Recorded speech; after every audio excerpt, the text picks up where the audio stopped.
Okay okay. Firstly जो सारे बच्चे ऑलरेडी बंसल का पार्ट रह चुके हैं और जो बच्चे पहली बार सेशन अटेंड कर रहे हैं बंसल क्लासेस के साथ जुड़ रहे हैं, सबको वेलकम।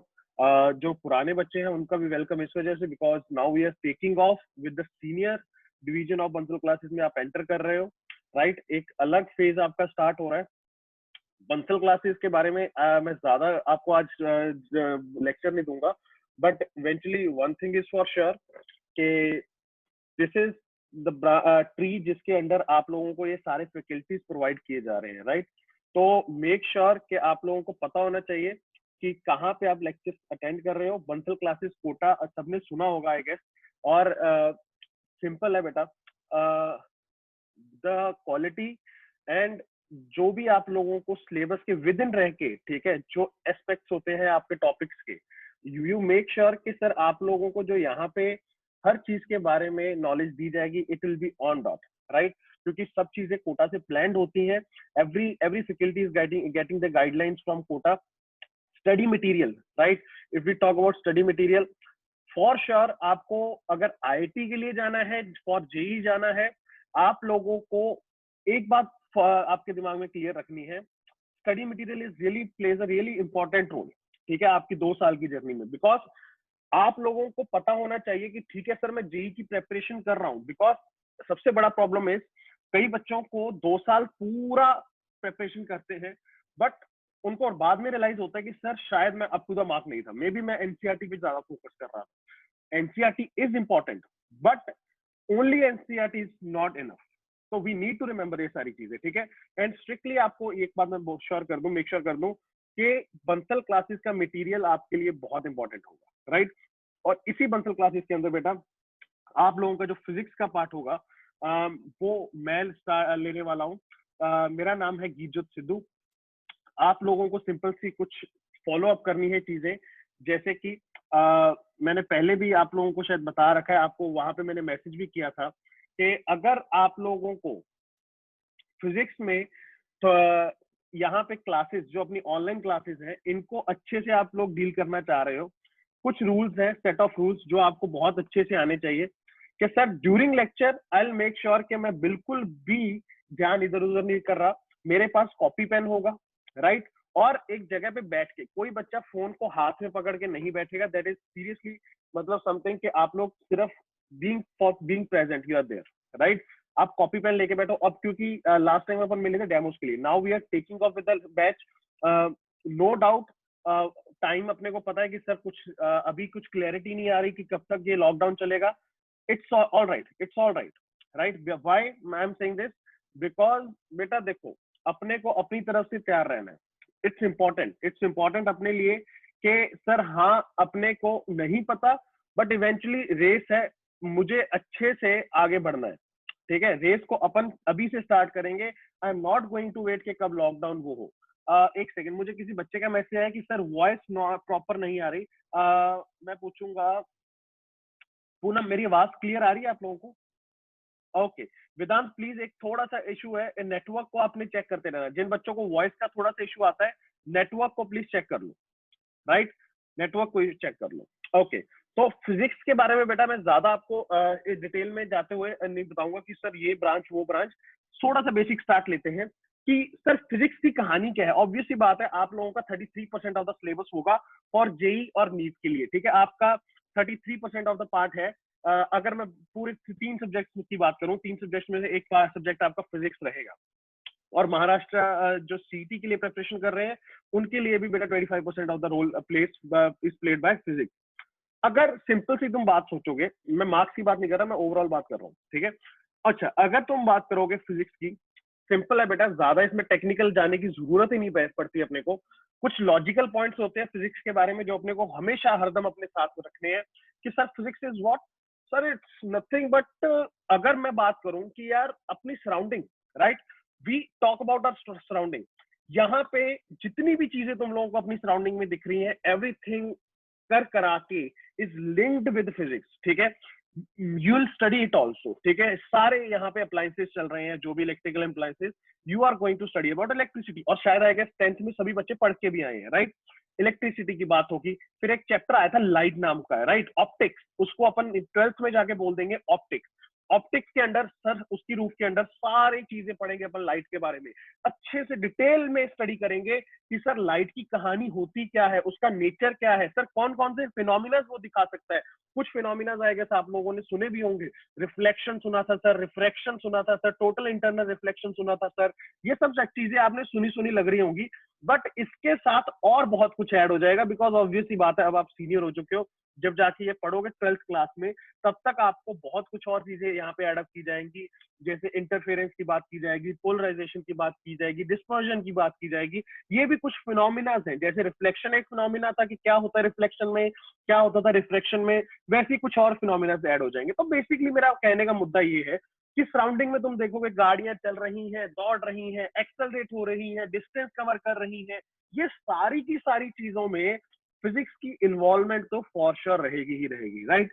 तो फिजिक्स में आप लोग एक बात और समझ लीजिए, स्पेशली जो मेडिकल के स्टूडेंट्स होते हैं, और नो डाउट जेई वाले भी, कि फिजिक्स के बिना आप लोग कभी भी एक अच्छा रैंक नहीं एक्सपेक्ट कर सकते, ठीक है। Because I have met students जो स्पेशली नीट के, जो कहते हैं कि सर फिजिक्स के बिना अगर मैं फिजिक्स में इतने से ही अपने आप को सेटिस्फाई कर लूं तो हो पाएगा। बेटा देखो, आप लोगों को जेई के लिए मैं बात करूं, जेई के लिए आपको मैथ्स आगे लेके जाता है, ठीक है, क्वालिफाई करवा देगा, राइट, क्वालिफाई करवा देगा। और नीट के लिए बायो आपको क्वालिफाई करवा देगी। बट अगर सर क्वालिफाई होना ही मेरा मोटिव होता, qualifying with won't get you a good college. आपको क्वालिफाई नहीं होना, क्वालिफाई तो बहुत बड़े रैंक पे हो जाते हो।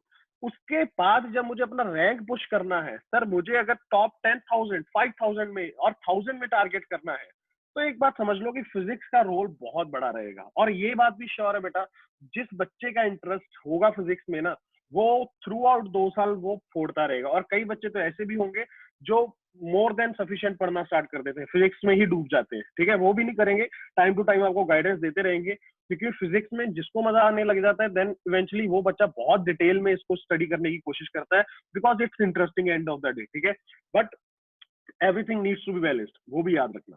अब ये फिजिक्स में बेटा अगर बात करोगे, दो पार्ट थे, ठीक है, ये मैंने पहले भी आप लोगों को कुछ बच्चे जो थे उनको बताया था, classical and modern physics. Sir classical and modern physics क्या है बेटा? जनरली अगर पूरी ब्रॉडर सेंस में मैं देखूं ना, तो फिजिक्स को दो पार्ट्स में बांटा गया, एक थी क्लासिकल फिजिक्स और एक है modern physics. Okay sir, classical physics, classical बेटा एक्चुअली डिनोट्स के बहुत पुराने टाइम की बातें, ठीक है। अच्छा सर कितना टाइम पुराना? अब कई बच्चों को पता है क्या होता है मॉडर्न, क्योंकि हम लोग टीचर लोग ही कई बार बोल देते हैं मॉडर्न फिजिक्स इज जो लेटेस्ट काम हो रहा है। बट ऐसा नहीं है कि बेटा जो लेटेस्ट काम हो रहा है वही मॉडर्न में आएगा। मॉडर्न में जो काम 1600 के बाद हुआ, 1600 के बाद जो काम हुआ, वो सारा का सारा कैटेगराइज कर दिया गया मॉडर्न में। उसके पहले वाला जो न्यूटन साहब ने सारा काम किया, क्लासिकल जो फिजिक्स की बात करोगे, जो मेजोरिटी तुम पढ़ने वाले हो 11th 12th में, अगर मुझे पूछोगे कि सर क्या मैं क्लासिकल पढ़ूंगा या मॉडर्न पढ़ूंगा, तो बेटा मैं बोलूंगा तुम लोग 90% ऑफ द जो पार्ट होगा that will be your classical physics, right, जो पुराने टाइम से बहुत अच्छे से प्रमाण मिल चुका है और वो हो चुका है।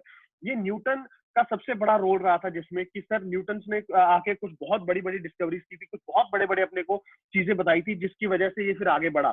उन्हीं चीजों को आगे लेते हुए फिर जो आगे की कहानियों को बढ़ाया गया, जैसे एटॉमिक स्ट्रक्चर की बात करोगे, एटम के लेवल पे जो फिजिक्स हुई, फिर न्यूक्लियर के लेवल पे जो फिजिक्स हुई, ये सारी जो फिजिक्स है ये आती है मॉडर्न में। ये कब आएगा तुम आगे जाके पढ़ोगे, 12th क्लास का लास्ट चैप्टर है, ठीक है, modern. But remember one thing कि ब्रॉडर सेंस में physics is divided into two parts, one is your classical physics and other one is your modern physics. And इसमें भी कोई बहुत इससे ऐसा नहीं है कि सर मुझे ऐसे ही दिमाग में रखना है। अगर आज की डेट में कोई भी बहुत बड़ा कुछ भी फिजिक्स में अगर एड ऑन होता है, तो यू नीड टू रिमेंबर वो किस कैटेगरी में ऐड होगा, सर वो मॉडर्न में ऐड होगा, right. Classical is something that is done, right.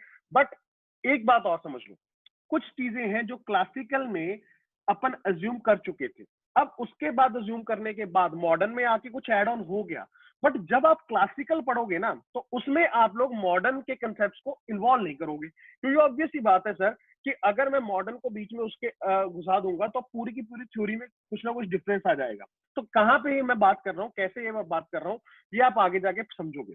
Okay, next sir, आपने बोला कि अपन पढ़ने वाले हैं अपने आने वाले 2 सालों में क्लासिकल फिजिक्स का रोल ज्यादा रहेगा। बिल्कुल बेटा, कैसे सर? देखो, अब 2 क्लासेस मेरी होंगी, पहले मैं 11th को कवर अप करूंगा, then I am going to deal with 12th class. पहले 11th की मैं बात करूं, मैकेनिक्स।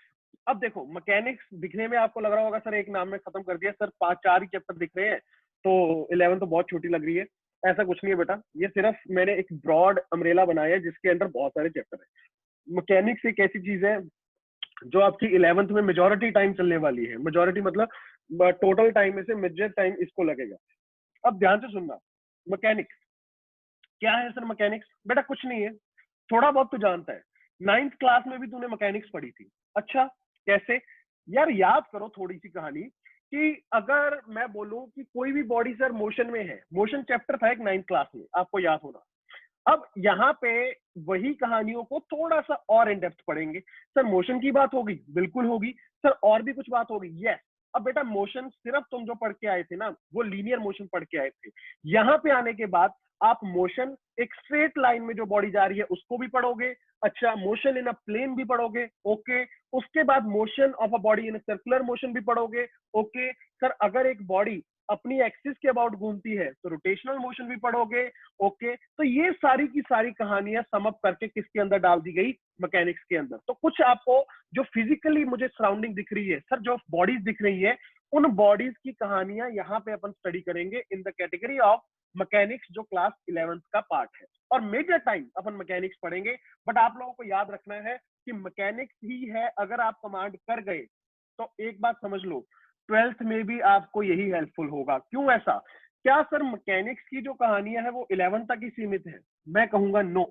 आप लोग 12th में जाके इलेक्ट्रोमैग्नेटिज्म पढ़ोगे, ये यहाँ पे मैंने मार्क भी कर रखा है। आप नो डाउट वहां पे जाके इलेक्ट्रोमैग्नेटिज्म पढ़ोगे और ऑप्टिक्स पढ़ोगे, मॉडर्न फिजिक्स पढ़ोगे। बट बेटा एक बात याद रखना, वहां पे भी अगर आपके मैकेनिक्स के कंसेप्ट क्लियर नहीं है ना, then you are going to struggle. क्यों मैं ऐसा बोल रहा हूं? अरे यार, तुम लोग एक बात समझो, फिजिक्स में न्यूमेरिकल्स होते हैं। न्यूमेरिकल पार्ट ना मेजोरिटी तुम लोग देखोगे, न्यूमेरिकल पार्ट्स में तुम लोग पढ़ते हो कि ये इतनी स्पीड से जा रहा है, कितने टाइम में पहुंचेगा, कितना इसको डिस्टेंस का कवर करेगा, कितनी इसकी ये कहानी होगी, वो कहानी होगी, एक्सेलरेशन, फोर्सेस, ये वो। ये सब तुम सीखते कहाँ पे हो? मैकेनिक्स में।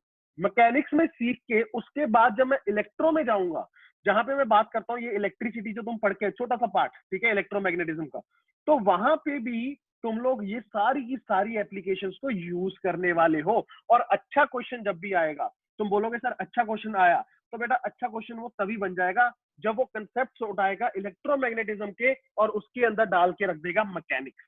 तो you need to remember this कि मैकेनिक्स सर एक ऐसी चीज आप इन शॉर्ट बताना चाह रहे हो जिसको मैं मिस आउट नहीं कर सकता।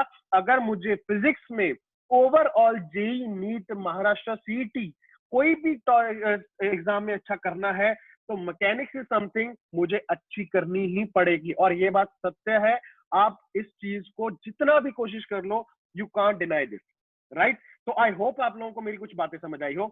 मैकेनिक्स के बाद बेटा आती है फ्लूइड मैकेनिक्स। अब देखो, मैकेनिक्स अगर आ गई, उसके बाद फ्लूइड को स्टडी करेंगे। अब फ्लूइड के दिमाग में बच्चे क्या आता है सर? लिक्विड।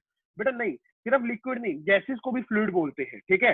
तो जब अपन ने मैकेनिक्स पढ़ ली तो फिर मैं क्या स्टार्ट कर दूंगा? एक लिक्विड और गैसेस को स्टडी करना। और वही मैकेनिक्स जो मैं पढ़ के आया हूं, अब वो मैं किस पे इंप्लाई कर दूंगा? सारी की सारी तुम्हारे लिक्विड्स पे और तुम्हारे गैसेस पे।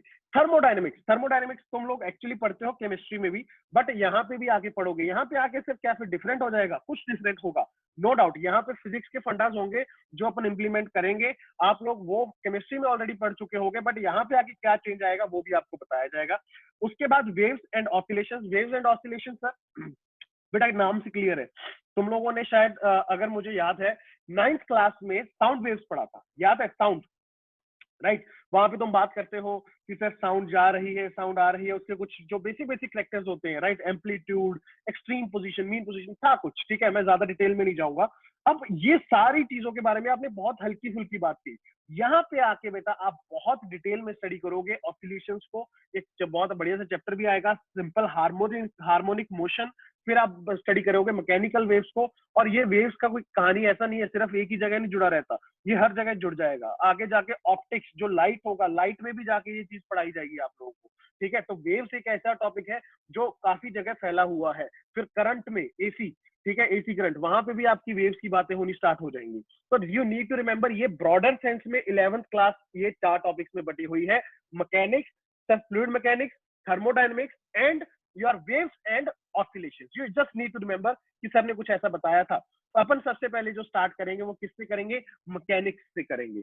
उसके बाद आप जाओगे 12th क्लास में। 12th में जाते ही एक मेजर पार्ट जो आपका आ जाएगा इलेक्ट्रोमैग्नेटिज्म। आज की डेट में जो आपके सीनियर्स पढ़ रहे हैं 12th क्लास वाले, electromagnetism, what is electromagnetism? Sir मैंने कुछ इलेक्ट्रिसिटी तो जरूर पढ़ा था। बेटा इलेक्ट्रिसिटी जो आप पढ़ के आए हो वो भी इसी का छोटा सा पार्ट था, छोटा सा, राइट।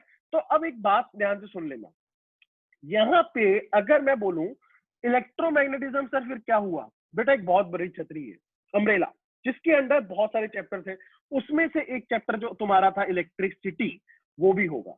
अब यहाँ पे तुम लोग पहले धीरे धीरे स्टार्ट करोगे इलेक्ट्रिसिटी में। तो अगर तुम्हें थोड़ा सा एक्सपेक्ट कर लूं कि आप लोगों ने 10th के एग्जाम दिए हैं और अच्छे खासे पास भी हो जाओगे, तो अगर ये मैं मानते हुए चलता हूँ तो वहां पे आप लोगों को बताया गया था कि एक चार्ज होता है इलेक्ट्रॉन्स नामक, ठीक है सर, वो ना दौड़ना स्टार्ट कर देता है एक वायर के अंदर या कंडक्टर के अंदर, और जब वो दौड़ता है या फ्लो करता है तो करंट नामक चीज आती है।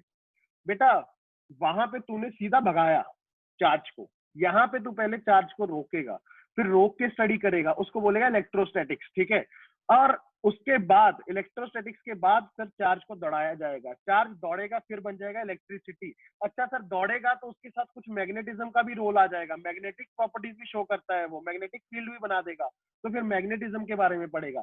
तो ये सारी चीजें बेटा अपन पढ़ने वाले हैं इलेक्ट्रोमैग्नेटिज्म में, बहुत बड़ा चैप्टर है, ये भी 6-7 महीने चलने वाला है तुम्हारे 12th क्लास में, राइट। फिर लास्ट में बचती है ऑप्टिक्स। मैंने पहले बताया what is optics.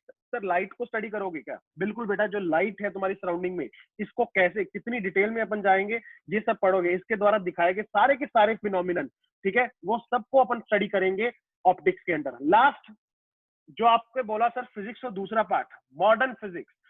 Sir modern physics का बिल्कुल एक छोटा सा पार्ट है, बिल्कुल बेटा, एक्चुअल में तुम्हारे कोर्स का 12th क्लास में जाके लास्ट एक पार्ट आएगा मॉडर्न फिजिक्स, ठीक है। तो ज्यादा अपने को फोकस किस पे करना है? सबसे पहले मुझे क्या आना चाहिए? क्लासिकल फिजिक्स सर मेरी बहुत अच्छी होनी चाहिए, फिर जाके कुछ फिनोमिना को मैं एडअप करूंगा और मैं सीखना स्टार्ट कर दूंगा मॉडर्न फिजिक्स, ठीक है। मॉडर्न फिजिक्स की कहानी आपके लास्ट चैप्टर्स में आएगी, उसके बाद छोटे मोटे और आपके चैप्टर्स है, सेमीकंडक्टर्स हो गए, कम्युनिकेशंस हो गए, वो आपको टाइम पे पता चल जाएगा, ठीक है। Okay, I'll move ahead. I'll clear the annotation. Okay. Okay. Physics की स्लाइड के अंदर मैथ, ध्यान से सुनना। जो बच्चे नीट की प्रेपरेशन करेंगे स्पेशली उनके लिए, जो जेई की करेंगे उनके लिए भी। क्यों? क्योंकि आप लोगों को मैथमेटिक्स में, इवन जेई वाले, आप लोगों को मैथमेटिक्स में एक बात याद रखनी है। सर कुछ चीजें ऐसी होंगी जो फिजिक्स में ऑलरेडी स्टार्ट हो जाएंगी यूज होनी, बट मैथ्स में वो चैप्टर नहीं होगा। सर जैसे कि बेटा अगर तुम बात करो कैलकुलस की, कैलकुलस क्या है सर? बेटा अब मुझे नहीं पता तुम लोगों ने कितना सुना हुआ है, बट आई होप अगर आप लोगों ने कहीं ना कहीं सुना तो होगा। दो चीजें होती हैं, डिफरेंशिएशन और इंटीग्रेशन। डिफरेंशिएशन और इंटीग्रेशन दो टूल्स हैं मैथ्स के, बहुत सिंपल से। ये टूल्स कैलकुलस में आप लोगों को पढ़ाए जाते हैं। अच्छा अब आईआईटी जेईई वालों को लगेगा कि सर फिर हम तो ये मैथ्स में पढ़ेंगे। नहीं बेटा, आप जब ये स्टार्ट करोगे ना अपनी फिजिक्स, तभी से ये यूज होना स्टार्ट हो जाएगा।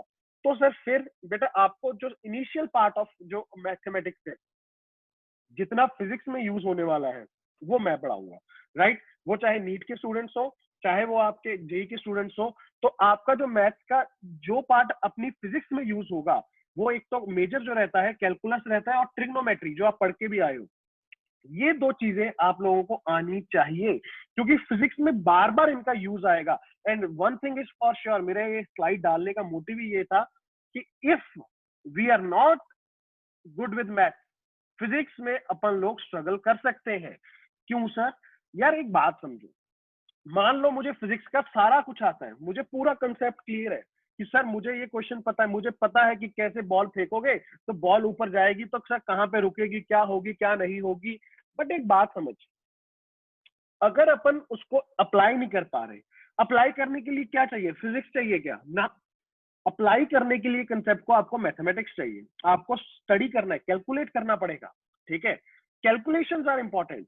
तो आप लोगों को इवेंचुअली मैथ का सहारा लेना ही पड़ेगा। मैं ये नहीं कह रहा कि सर क्या आईआईटी जेईई के लेवल की अपने को मैथ चाहिए होगी, नो, इतना बहुत डेप्थ में नहीं, बट बेसिक्स अपने बहुत अच्छे होने चाहिए when it comes to maths. अगर मैथ्स में मैं अच्छा करूंगा, कैलकुलस और ट्रिग्नोमेट्री के मेरे फंडे क्लियर होंगे। ट्रिग्नोमेट्री आई गेस आप लोगों को याद होगा, आइडेंटिटीज आप लोग पढ़ते हो, right, sine 2a, sine cos 2 theta, ये क्या होती है, sine square plus cos square theta, sine square theta plus cos square theta is equal to 1। ये सब बेसिक्स जो आप पढ़ के भी आए हो, उनको आपको यहाँ पे भी कैरी करना पड़ेगा, राइट।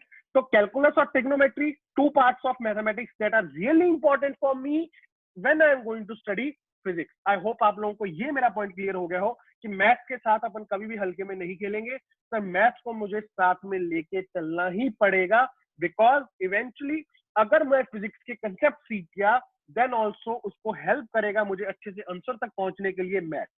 आई होप आप लोगों को ये बात क्लियर हो चुकी है मेरी। नेक्स्ट, अब मैं बात कर रहा हूँ आपके बेसिकली जो जो चीजें आप पढ़ने वाले हो। मैकेनिक्स बोला था मैंने, मैकेनिक्स का पहला जो आप चैप्टर पढ़ोगे बेटा काइनेमेटिक्स। मैं ज्यादा इसमें डिटेल में नहीं जा रहा, बिकॉज अभी अपन स्टार्ट करने ही वाले हैं। आपने कुछ चीजें पढ़ी थी, distance, displacement, velocity, acceleration. Sir ये सब कुछ मुझे सुना सुना लग रहा है। बिल्कुल बेटा, आपने सुना हुआ है, 9th क्लास में आपने पढ़ा भी हुआ है। एक्चुअल में बोला जाएगा कि जो आप 9th में मैकेनिक्स पढ़ के आए थे, उसी को आप ज्यादा डिटेल में पढ़ोगे कब, 11th में, राइट। तो ये सारे पैरामीटर्स, ये सारी physical quantities, distance, displacement, velocity, acceleration, इनके ऊपर अच्छे से स्टडी करोगे आप under the chapter of kinematics. This is the first chapter, और अच्छा खासा चैप्टर है ये, काफी लंबा चलेगा। अब यहाँ पे आप लोगों ने जो पढ़ा था, सिर्फ बॉडी कहाँ जाती थी, स्ट्रेट लाइन में, सीधा सीधा। अब यहाँ पे क्योंकि बड़े हो चुके हो तो कहानियां भी बड़ी होंगी, तो सर आपकी यहाँ पे गाड़ियां, बॉडीज जो होंगी वो 1D में तो जाएंगी, साथ में 2D भी जाएंगी, दो डायरेक्शन में भी मोशन करेंगी, या फिर सर्कुलर मोशन भी करेंगी। तो काइनेमेटिक्स के अंदर अपन कुछ ऐसे चैप्टर्स पढ़ेंगे बेटा जो आप लोगों को के लिए नए होंगे, बट बेसिक्स जो होगा, बेस जो होगा, सर क्या वो सुना हुआ होगा मेरा? बिल्कुल बेटा, बेसिक्स यही रहेंगे, बेस उसका यही रहेगा। ये सारी फिजिकल क्वांटिटीज आपको स्टडी करनी पड़ेंगी अंडर दिस चैप्टर काइनेमेटिक्स। उसके बाद आपने 9th क्लास में एक और चैप्टर पढ़ा था, Newton's laws of motion, right. वही चैप्टर यहाँ पे दोबारा से आपको दर्शन देके जाएगा बेटा। न्यूटन्स लॉज ऑफ मोशन एक ऐसा चैप्टर जहां से तुम लोग फिजिक्स में एक्चुअल में एंटर कर जाते हो। और एक second,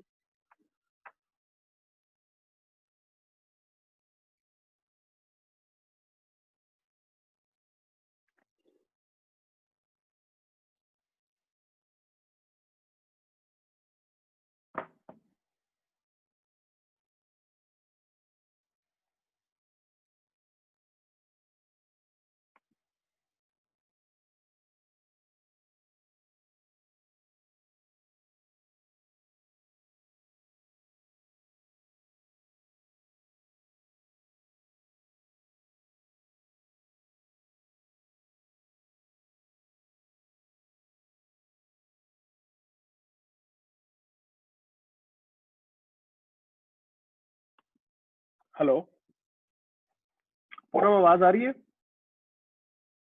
okay okay okay, sorry, actually light चली गई है उसकी वजह से। इट्स ऑलराइट, इट्स ऑलराइट, आ जाओ, वापस आओ, वापस आओ, कोई इशू नहीं। Okay, let's get back to this Newton's laws of motion. Okay sir, यहाँ पे अब लॉजिकली सोचना एक बात, यहाँ से फिजिक्स का स्टार्ट क्यों बोला जाता है? क्योंकि देखो, जो काइनेमेटिक्स है ना, वहां पे तुम सिर्फ स्टडी करते हो मोशन के बारे में कि सर मोशन क्या होता है किसी बॉडी का, कैसे कोई बॉडी सर मोशन करती है। यहाँ पे आके उसको मोशन करवाने वाली चीज की बात करते हो। किसी भी बॉडी को मोशन करवाने वाला कौन होता है? Force, right. तो फिजिक्स का एक्चुअल में जो आपका मेजर पार्ट होगा बेटा, वो स्टार्ट हो जाता है तुम्हारा यहाँ से, न्यूटन्स लॉज ऑफ मोशन से। और बहुत कुछ ऐसे कंसेप्ट सीखोगे जो थ्रू आउट फिजिक्स चलने वाले हैं इस चैप्टर के अंदर, ठीक है। और आई गेस आप लोगों को पता भी होगा, सबसे जो मेजर बात हुई होती है, जो हर जगह यूज भी की जाती है, सेकंड लॉ, क्या कहता है सेकंड लॉ ऑफ न्यूटन का? Sir F is equal to mass into acceleration. ये फॉर्मूला का बहुत बड़ा यूज रहेगा आने वाले समय में, ठीक है। आपके जितने भी चैप्टर्स आप पढ़ोगे उसमें न्यूटन की ये कहानी की जरूर बात की जाएगी। Next, fluid mechanics. मैंने पहले ही बताया कि सर मैकेनिक्स सीख ली, उसके बाद वही सारी कंसेप्ट में इंप्लीमेंट करूंगा किसके ऊपर? बेटा फ्लूइड के ऊपर। फ्लूइड के अंदर मैं अभी बता रहा हूं दो चीजें होंगी, कौन कौन? एक तो रहेगा सर लिक्विड और दूसरा रहेगा गैसेस। कभी भी ये मत सोचना सिर्फ लिक्विड की बात होगी, यहाँ पे गैसेस की भी बात होगी। और उसके बाद गैसेस को और अच्छे से स्टडी करने के लिए तुमने एरोडायनेमिक्स, एरोडायनेमिक्स को और अच्छे से स्टडी करने के लिए तुम लोग बेटा फिर स्टडी करते हो मोशन। सर कैसे? अब यार एक अगर कोई भी फ्लूइड है, जैसे हवा आ रही है तेरी तरफ, वो आके तेरे पे जब लगती है तो तुझे कुछ ना कुछ फोर्स लगा के जाती है। तो बेसिकली यहाँ पे तुम सर कोई भी फ्लूइड के द्वारा लगाई गई फोर्स की बात करूंगा मैं, राइट। इसीलिए इसको नाम दिया गया एरोडायनेमिक्स, ठीक है। याद रखना, जब भी डायनामिक्स वर्ड देखते हो ना, डायनामिक्स, तो समझ जाना यहाँ पे कुछ ना कुछ फोर्स को लेके होने वाला है सर, फोर्स को लेके, राइट। ओके, उसके बाद बेटा आप लोग स्टडी करोगे थर्मोडायनेमिक्स। गैसेस के बारे में है, आप लोगों ने आई गेस बहुत अच्छे से स्टडी करोगे इसको अपनी केमिस्ट्री में, थोड़ा बहुत आपने शायद सुना भी होगा कहीं ना कहीं। यहाँ पे आप बेसिकली चर्चा करते हो सर गैसेस की। अब मुझे लगता है आप लोगों को थोड़ा सा याद होगा, एक इक्वेशन सुनी होगी आप लोगों ने, PV is equal to NRT, सुना है क्या? यस यस, उसी को अपन अच्छे से यहाँ पे स्टडी करेंगे। और नया क्या सर? बेटा नया ये होगा कि फिजिक्स में जो तू पढ़ के आएगा ना सब कुछ, वो यहाँ पे आके उसको शुरू कर देंगे इम्प्लीमेंट करना। जितनी चीजें फिजिक्स में पढ़ोगे वो फिर गैसेस में इन्वॉल्व कर देंगे, और इन्वॉल्व करने के बाद ये सारी की सारी कहानियां चालू हो जाएंगी तुम्हारी, राइट। ओके, उसके बाद वेव्स, अपन ने पहली बात कर ली कि कैसे जो मैं बेसिक पढ़ के आऊं उन वेव्स को आगे जाके अच्छे लेवल पे कैसे पढ़ूंगा, कैसे सर मैं टाइम निकालूंगा एक वेव का, कैसे ऑसिलेशन होती है, कैसे उसका एम्पलीट्यूड होता है, कैसे एक वेव वर्कआउट करती है। ये सारी की सारी बातें वेव्स और ऑसिलेशन नामक एक कैटेगरी आएगी, उसके अंदर अपन पढ़ने वाले हैं। उसके बाद तुम्हारी 12th क्लास स्टार्ट होती है यहाँ से इलेक्ट्रोमैग्नेटिज्म। देखो सिंपल है, बहुत कुछ पढ़ने वाले हो। इलेक्ट्रिसिटी जो तुम्हारा एक चैप्टर था वो भी मैंने पहले बताया, इसका पार्ट होता है, राइट। आप इलेक्ट्रोमैग्नेटिज्म में एक बात क्लियर समझ लो, एक बात क्लियर समझ लो, इलेक्ट्रोमैग्नेटिज्म एक ऐसा पार्ट होगा 12th का जो सबसे ज्यादा स्कोरिंग रहता है और सबसे ज्यादा मार्क्स का उसमें से आता भी है। 6 से 7 महीने इतने चैप्टर है इसके अंदर कि आप लोग बहुत अच्छे से स्कोर कर सकते हो अगर आप इलेक्ट्रोमैग्नेटिज्म पे बोलोगे सर मेरी कमांड है। बट मैं फिर रिपीट करूंगा, इलेक्ट्रोमैग्नेटिज्म पे तभी कमांड बन पाएगी जब मैं मैकेनिक्स को अच्छे से कर पाऊंगा, राइट। आई होप आप लोगों को मेरा ये पॉइंट क्लियर है। Optics, another part of 12th class जहां से क्वेश्चंस आते हैं भर भर के, जो तुम लोगों को अभी पढ़ के भी आए हो, reflection, refraction, lenses, mirrors, right. वो सब चीजें दोबारा आएंगी, बट उसके साथ साथ कुछ नया भी आएगा। वो नया जो होगा वो भी क्या होगा, वो आप टाइम पे जाके पढ़ोगे 12th क्लास का last, towards the last and, ठीक है, लास्ट पार्ट की तरफ जब बढ़ोगे तब जाके आपको ऑप्टिक्स पढ़ाई जाएगी। एंड लास्ट जो अपन ने बात की है, मैंने पहले भी आपको बताया, modern physics. Sir modern physics में क्या रहता है? देखो आइंस्टाइन के फॉर्मूलाज होते हैं, क्वांटम थ्योरी की जो बेसिक कुछ बातें होती है वो सारी की सारी तुम लोग यहाँ पे डील करने वाले हो। एटॉमिक स्ट्रक्चर, न्यूक्लियर के स्ट्रक्चर, कैसे सर डिके होते हैं, ये कुछ होती है कहानियां, ठीक है। जो बेटर है अपन तभी बात करें, तो ये सारी चीजों की आप चर्चा करोगे मॉडर्न फिजिक्स में जाके। इन शॉर्ट मैं आप लोगों को आई होप मैं समझा पाया कि 2 साल में होने क्या वाला है, ठीक है। अब नो डाउट सबसे बड़ी इंपॉर्टेंट कहानी सर आपने इन सारे लेक्चर में यही बार बार इंडिकेट किया कि मैकेनिक्स नामक चीज इंपॉर्टेंट है, मैकेनिक्स नाम की चीज इंपॉर्टेंट है। अब बेटा मैकेनिक्स को एक काम करो, स्टार्ट करते हैं, आप लोगों को भी समझ आएगी कि कहानी है क्या और क्या क्या सर मैं उसमें से फेच कर सकता हूँ। बहुत बेसिक बातें करूंगा आज, ठीक है। बट एक बात है, जो बातें आज करूंगा मे भी आप लोग ये बातें मेरी थ्रू आउट 2 साल सुनने वाली हो, ठीक है। और जो बच्चे पहले ऑलरेडी एक सेशन अटेंड कर चुके थे 3 लेक्चर का, उनको भी मेरी रिक्वेस्ट है ये चीजें अब ध्यान से दोबारा सुन लेना। अगर आपको क्लियर है पहले से, वेल एंड गुड, बहुत अच्छी बात। बट अगर अपने को कोई भी 19-20 भी है तो इट मेक श्योर कि सर मैं साथ के साथ उसको क्लियर कर लूं। तो हेडिंग डाल लो मैकेनिक्स, मैं डिटेल में बात करूंगा मैकेनिक्स की, सारे बच्चे अच्छे से हेडिंग डाल लो, will start off with mechanics.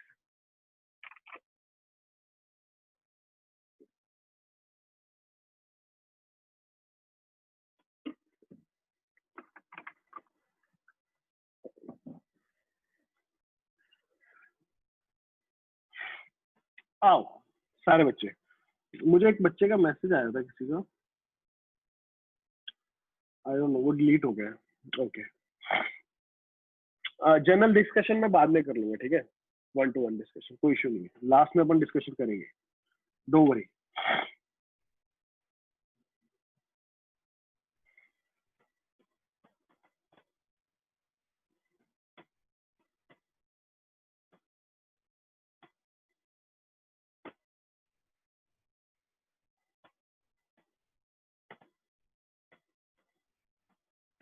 Okay, mechanics, आजा समझते हैं what is mechanics.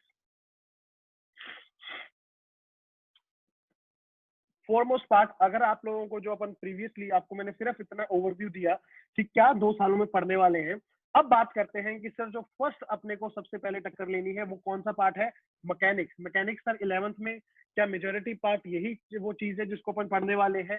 Yes, this is the topic जिसको आप पढ़ने वाले हो 11th क्लास में मेजर टाइम पे, ठीक है। अगर मैं बात करूं सर मैकेनिक्स है क्या, बहुत सिंपल सी बात है यार, आप लोगों को ये बात समझनी होगी कि study of a body at rest और मोशन।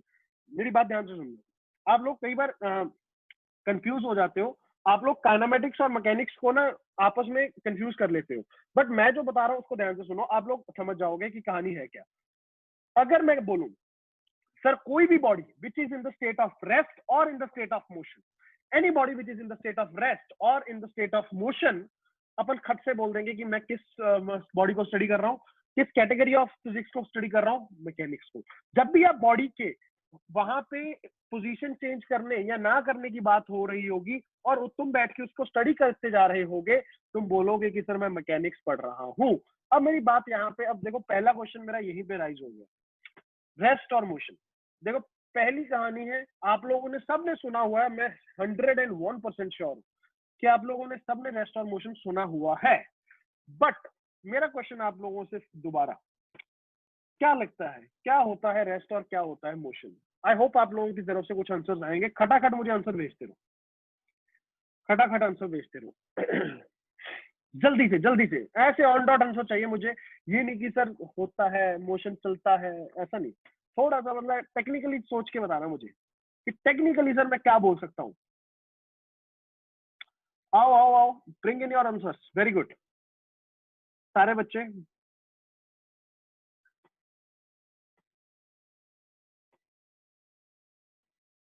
आओ आओ आओ।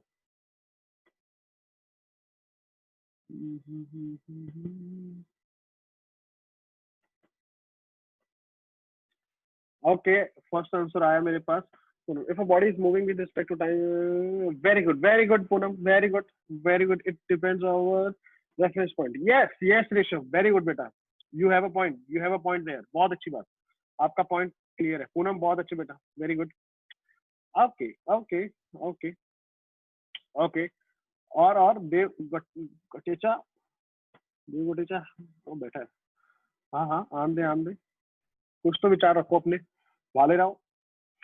It depends on this point, okay good, सही है, ये भी सही है, ये भी सही है, सही है, आप लोगों की जो बातें हैं बिल्कुल बेटा रिलेटेड है, but again I tell you कि देखो ध्यान से सुनना। ओके, किसी और बच्चे के मैसेज आए, Kunal, when an object don't change its position with respect to time and reference, it's हाँ exactly कुणाल, very good, बहुत बढ़िया। आओ आओ आओ, चलो ध्यान से देखते हैं रेस्ट और मोशन। मैं काम करता हूँ, मैं थोड़ा सा आगे जाऊंगा, आप लोगों को ये चीज दिखा के लाऊंगा, ठीक है।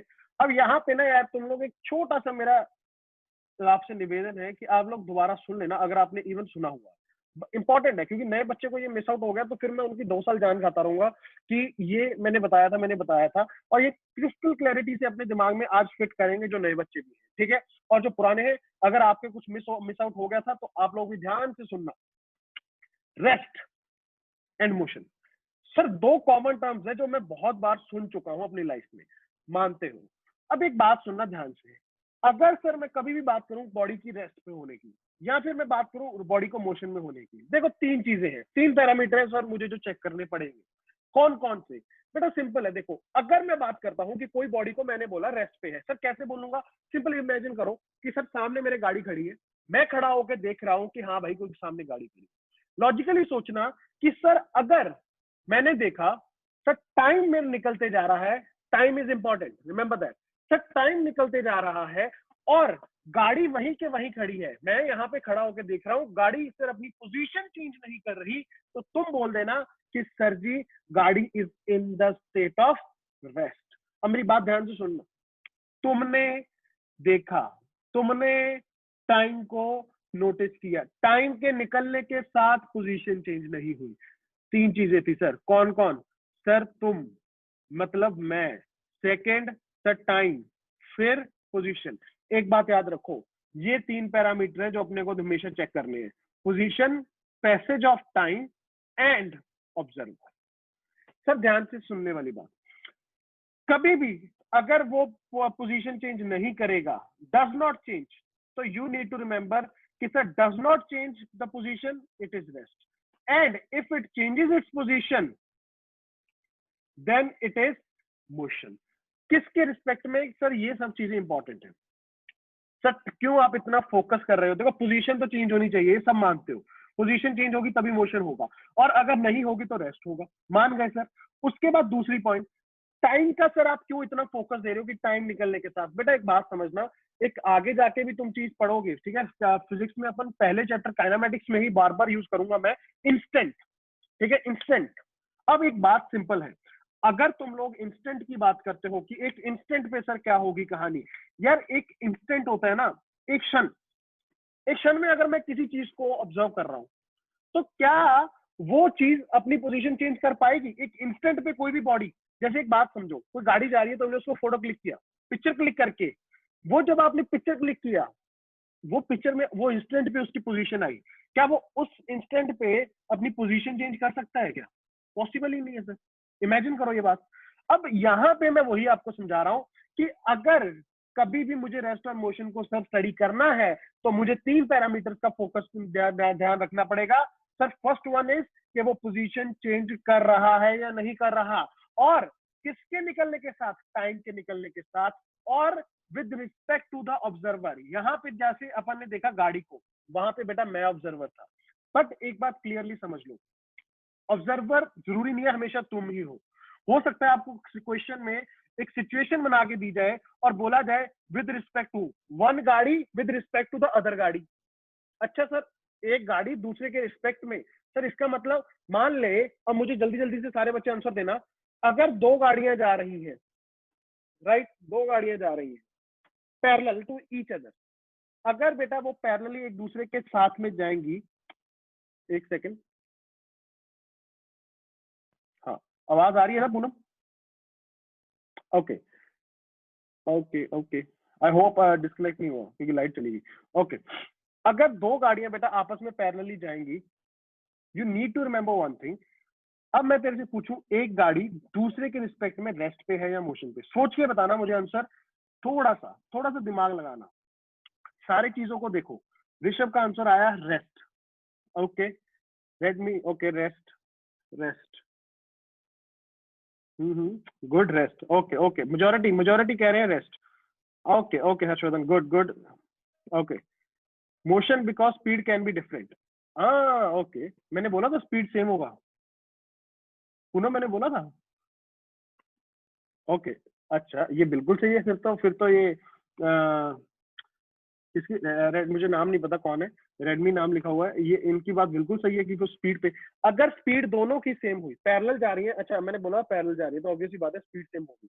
अगर बेटा पैरेलल जा रही है दोनों ऐसे आपस में, ठीक, अगर दो गाड़ियां बिल्कुल पैरेलल जाते रहेंगी, तो सर स्पीड अगर उनकी सेम हुई, लेट्स अज्यूम पहला केस, अगर दोनों की स्पीड सेम हो गई, तो सर क्या वो एक दूसरे के रिस्पेक्ट में आगे पीछे हो रहे हैं क्या?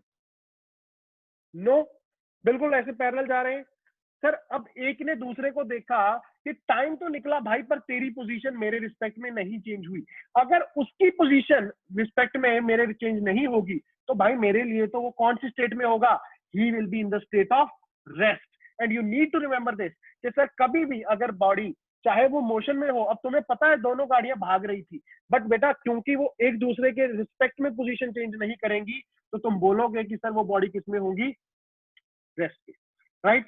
अब सिंपल है, यही पे अगर मैं बोलता ये जा रही थी 50 से और ये जा रही थी 100 से, तो सर देखो ये धीरे धीरे आगे बढ़ रही होगी, पर ये तेजी से आगे बढ़ जाएगी। अगर ये तेजी से आगे बढ़ जाएगी तो नो डाउट सर वो दूसरे के रिस्पेक्ट में अपनी पोजीशन चेंज करेगी। तो सर पोजीशन चेंज हुई, मैं बोलूंगा body is in the state of motion. Similarly एक मैंने यहाँ पे एग्जांपल दिया आप लोगों को फ्रेम ऑफ रेफरेंस का।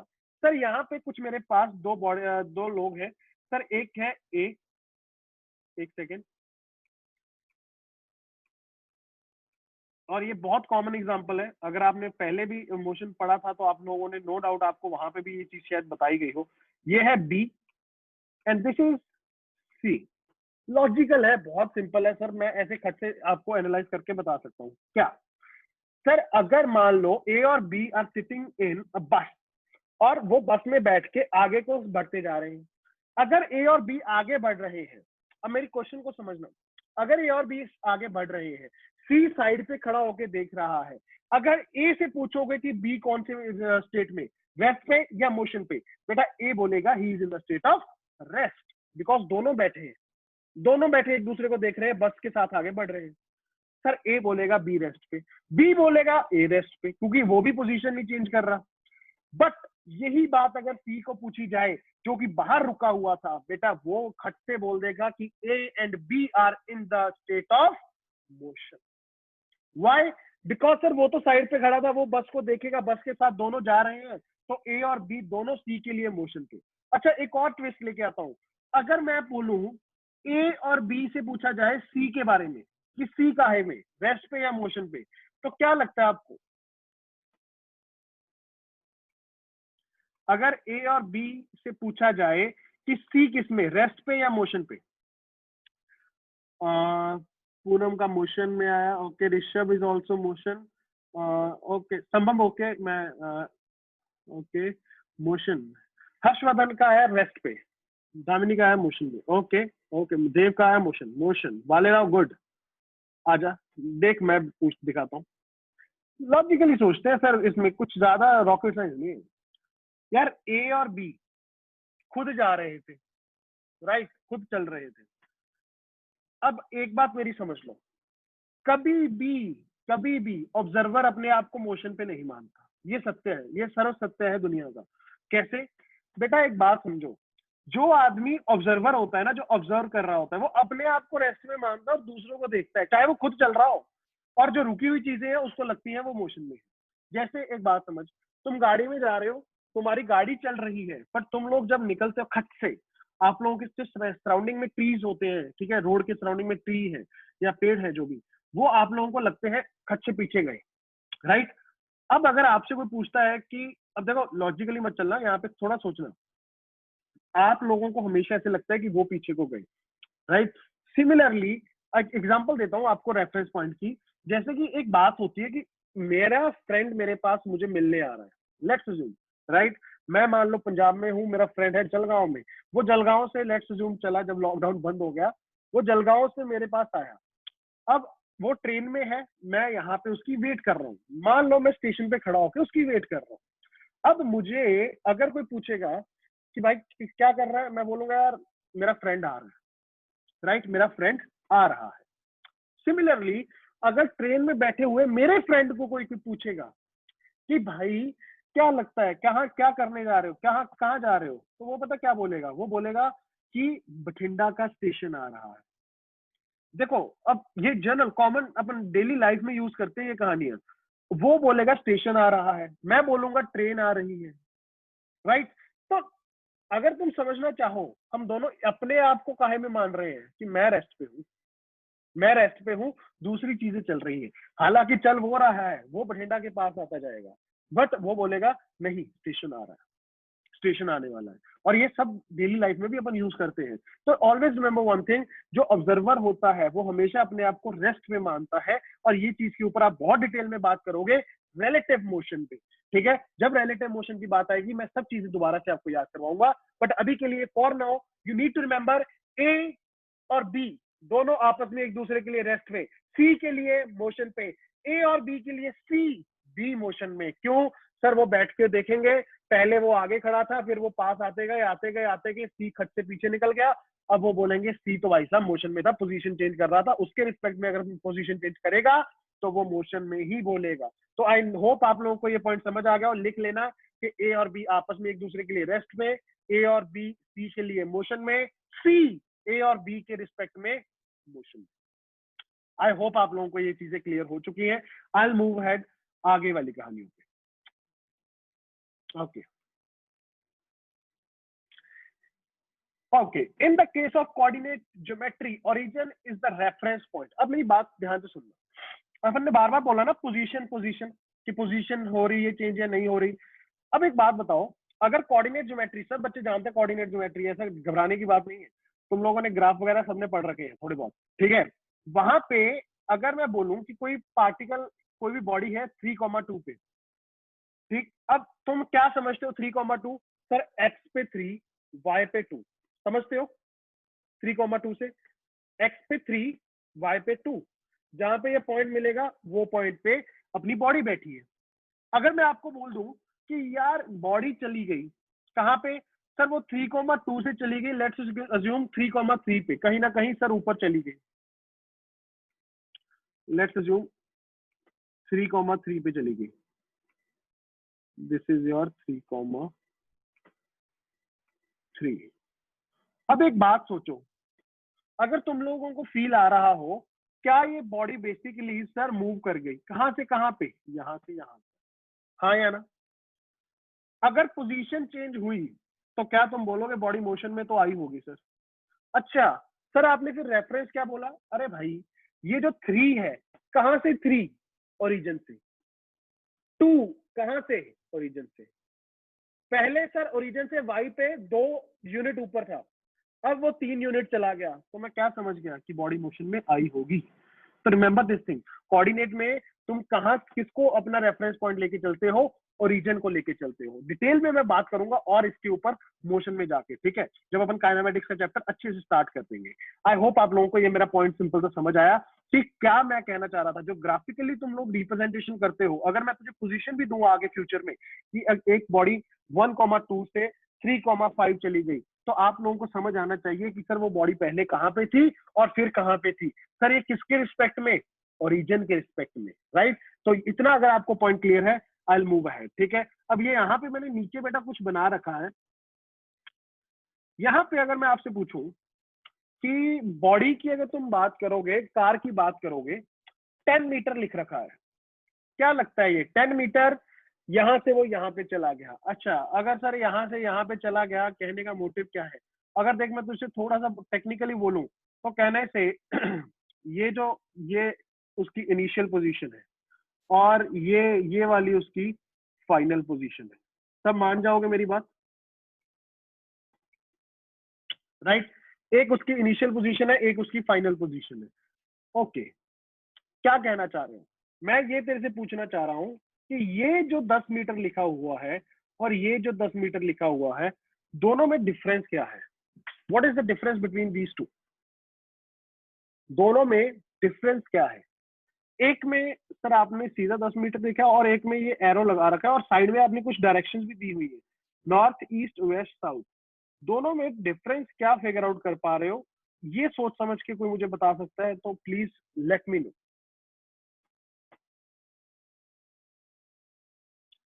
जल्दी से flow in your answer. Displacement and distance, okay okay, yes yes yes yes yes yes, नीचे वाला डिस्प्ले, हाँ वेरी गुड गुड, अच्छा very good. One is scalar and other is vector, very good very good, सब बच्चे जानते हैं, सब बच्चे जानते हैं। इधर देखो बेटा, देखो दो पैरामीटर्स होते हैं, distance and displacement.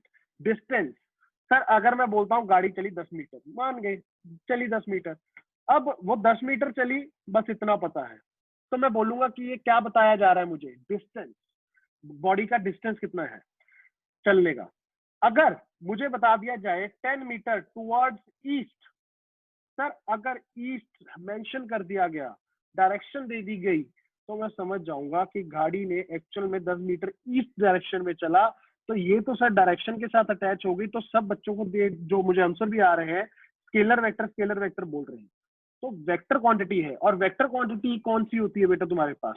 It is nothing but displacement. मैं थोड़ी सी चर्चा करूंगा, एक एक लाइन लिखवाऊंगा, सिर्फ आपको आगे जाके इसका सिग्निफिकेंस ज्यादा डिटेल में पता चलेगा जब अपन काइनेमेटिक्स पढ़ेंगे। अभी के लिए आप जो पढ़ सकते हो, that is actual path traveled by the body during its motion is known as distance and it is a scalar quantity। मतलब सर इसके पास कोई भी डायरेक्शन नहीं होती। whereas shortest path between the initial and the final position is known as displacement, it is a vector quantity। याद रखना यहाँ पे इनिशियल और फाइनल के बीच में डिस्टेंस तो 10 मीटर ही था, बट अगर रिप्रेजेंटेशन की बात आई डिस्प्लेसमेंट की तो आप लोगों को 10 मीटर टुवर्ड्स ईस्ट लिखना पड़ेगा, तब जाके वो डिस्प्लेसमेंट होगा।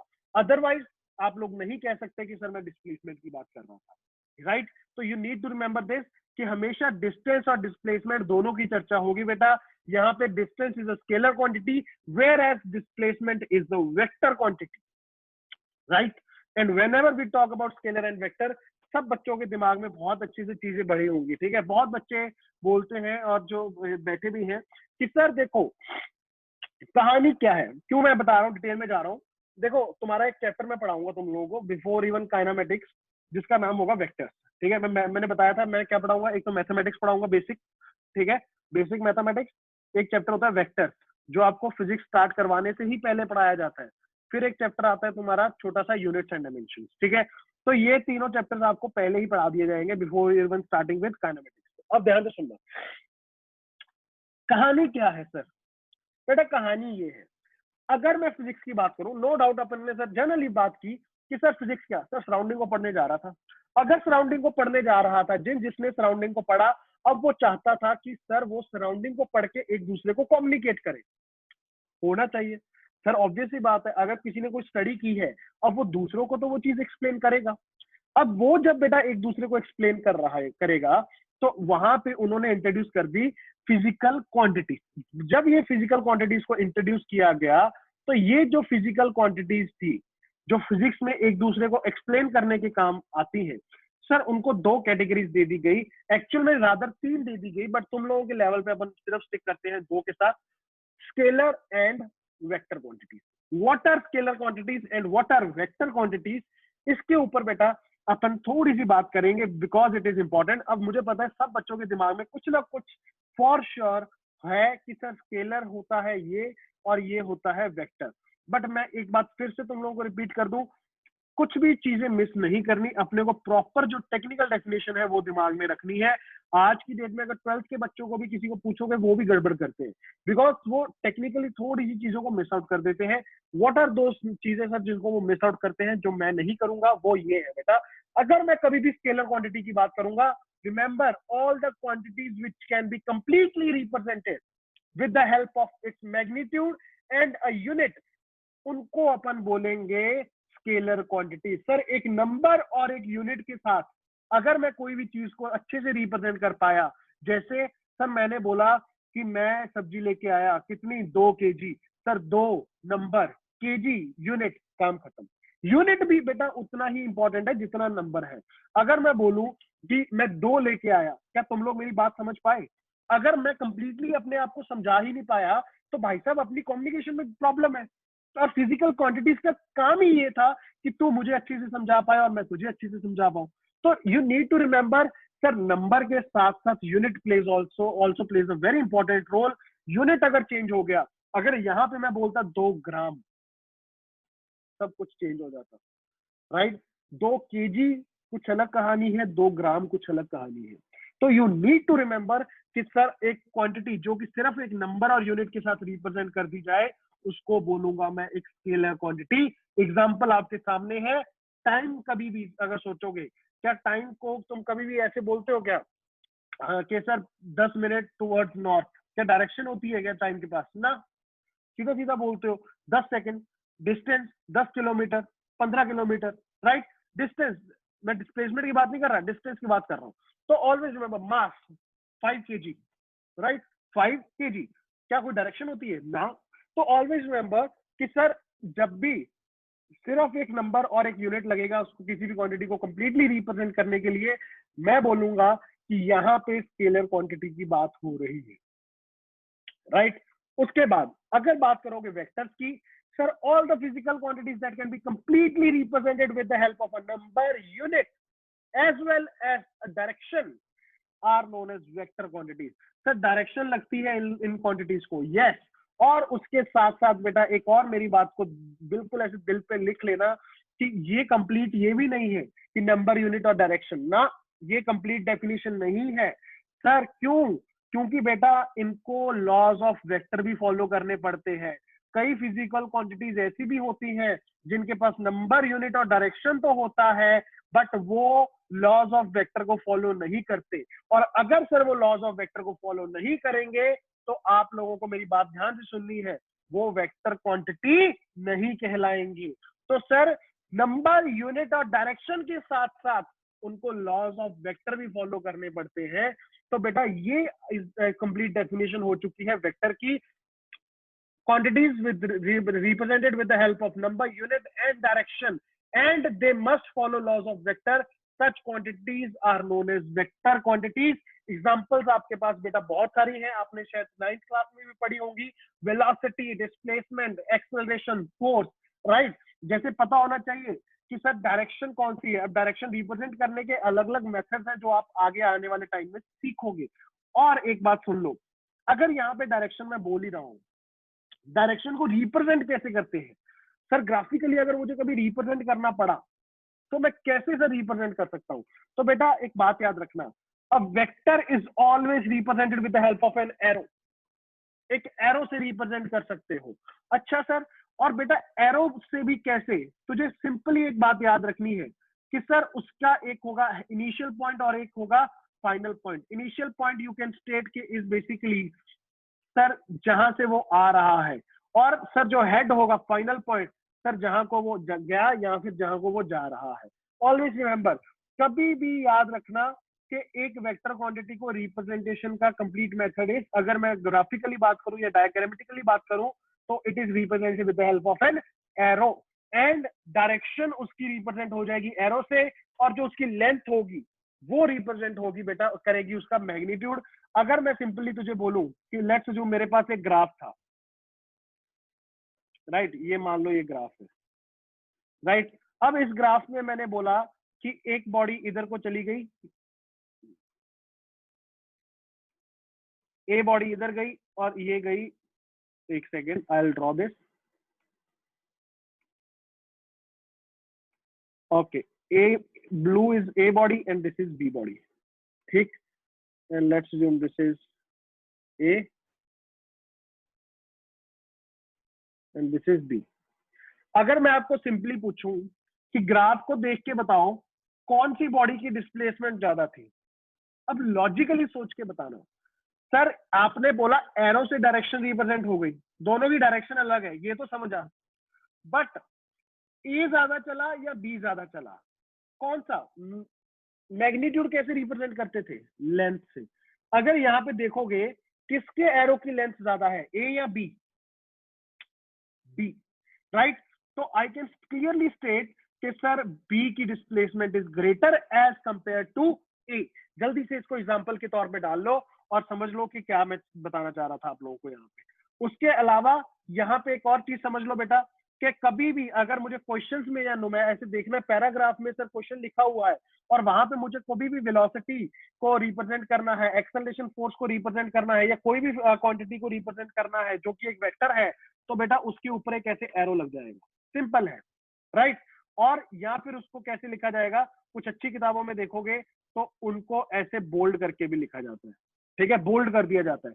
तो कभी भी कोई क्वांटिटी के ऊपर एरो लगा हो या फिर सर उसको बोल्ड करके किसी किताब में लिखा हो तो समझ जाना कि वो क्या बताना चाह रहा है तुझे ये दो चीजों से, कि वो क्वांटिटी कैसी क्वांटिटी है, that is a vector quantity, right. तो यू नीड टू रिमेंबर ये छोटी छोटी बातें जो अपने बहुत काम आने वाली है आगे। बट टेंशन नहीं लेनी, वेक्टर चैप्टर अपन पूरा पढ़ने वाले हैं बहुत जल्द, ठीक है, बहुत जल्दी अपन अच्छे से डिटेल में पूरे के पूरे चैप्टर को लेने वाले हैं। ओके, लिख लेना यहाँ पे नीचे वाली कहानी में कि यहाँ पे B vector is greater as compare to A vector. अब ए और बी क्या है, कुछ भी हो सकता है। ओके, सिमिलरली अब जैसे आपने बोला सर 10 मीटर की कहानी थी, ठीक है, 10 metre towards east.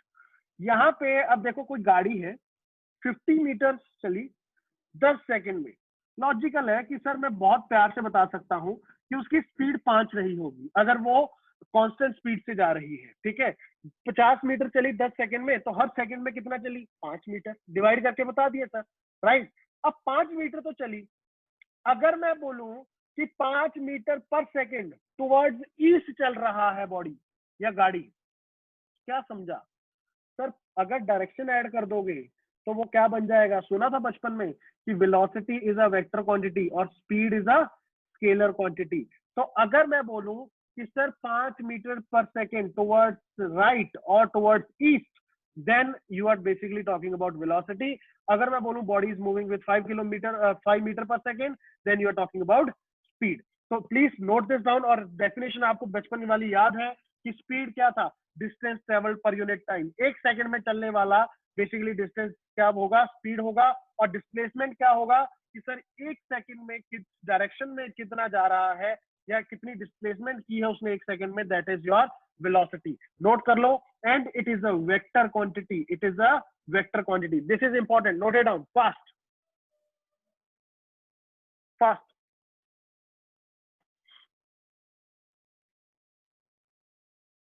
We are just trying to build a bridge between तुम्हारा 9th 10th एंड 11th, ठीक है। पहले कुछ लेक्चर्स में मैं सिर्फ तुम्हारा ब्रिज बिल्डिंग का काम करूंगा, सो दैट कि आप लोगों को थोड़ी सी चीजें अच्छे से याद हो जाए।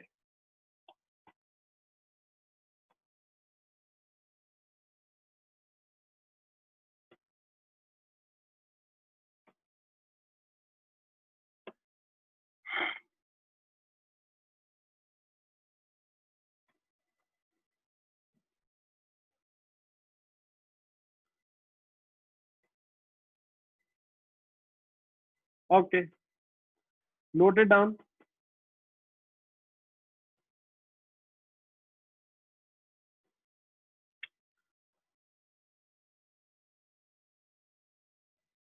चलो that's it for the day. मैं आज ज्यादा लंबा नहीं खींचूंगा, सो दैट कि आप लोगों का फर्स्ट डे है, ठीक है।